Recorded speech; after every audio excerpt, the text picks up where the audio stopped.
Hey folks, Valentin the Mad here, and today's video is a little different. On the channel I made several videos in a series called Revisiting, about cool older games, what made them stand out, and what makes them still scratch a certain itch. Well, in this video, I wanna talk about an unreleased game, one I was very much excited for. The game is Warhound by Techland, the developers of the Dying Light, Call of Juarez series, The First Island, and more. I'll be talking about what it was supposed to be, the features it was supposed to have, and how those ideas could very much be relevant and work today. The core concept is that you are playing as a freelance mercenary, completing missions in locations over the world. To my understanding, the level design was supposed to be large open locations, your objective is somewhere within those, and you could choose your way of completing it, either a stealthy approach or all guns blazing.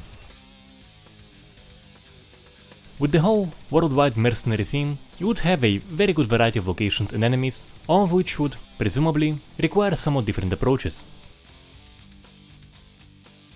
Another key aspect was RPG, and, to my understanding, that is actual skills, qualifications we're talking about, and not, for example, how much damage does the same 9mm bullet would deliver. Skills that I saw detailed were climbing and vehicle control. So, you couldn't just come up to any vehicle, press F and take it, you'd have to invest in that skill in order to be able to do it. And as for climbing, you were supposed to have a great degree of freedom in movement, like using equipment to reach locations you can't in most games. The key feature was also supposed to be the economic layer, funds management. So, obviously, you get funds by completing missions, side quests and looting, and you can use those to buy equipment, but not only.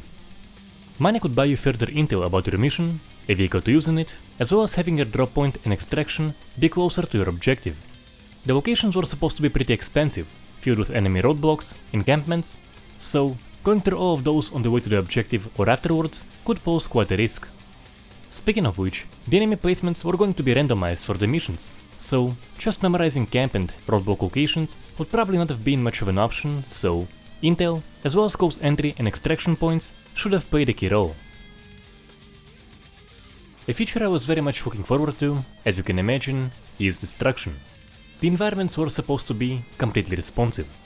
With building destruction, we got a few glimpses of that, taking down trees, as well as setting villages on fire, and even causing avalanches. That specifically was mentioned. One of the preview videos I found mentioned an upcoming video being about complete structural damage models, but couldn't find that one anywhere, including Techland's long abandoned daily motion page. So, what happened to it?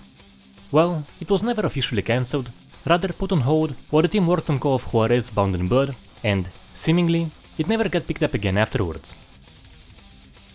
Now, some thoughts on this concept and how it could potentially be done today. The original idea was you being basically the lone, Rambo-like mercenary, and it could be a lot of fun. With the current capabilities for visual effects, and certainly better looking destruction and aftermath, the experience of going all guns blazing could really be something special. But personally, what I would have really liked is something more tactical, with AI teammates. So, fast time to kill for the enemies, but also having the player and the AI teammates be quite vulnerable. There are many ways to potentially approach the teammates thing.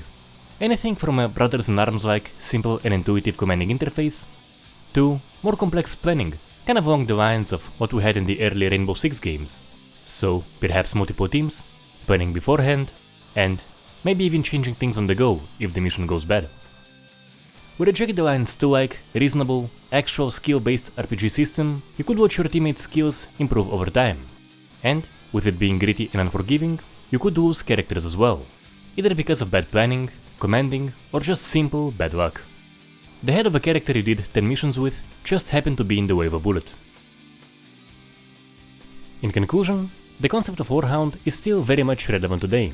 There are games that approach similar ideas in different ways, but none that I can think of quite do something like this. Unfortunately, it probably won't be Techland to pick up this idea anytime soon. The key focus has, understandably, been the Dying Light series, and the next project is gonna be a new fantasy epic, not exactly a mercenary simulator. So, if the concept sounds as cool to you as it does to me, do share this video around, initiate discussion, and maybe someday we'll see a game in this vein. Until next time.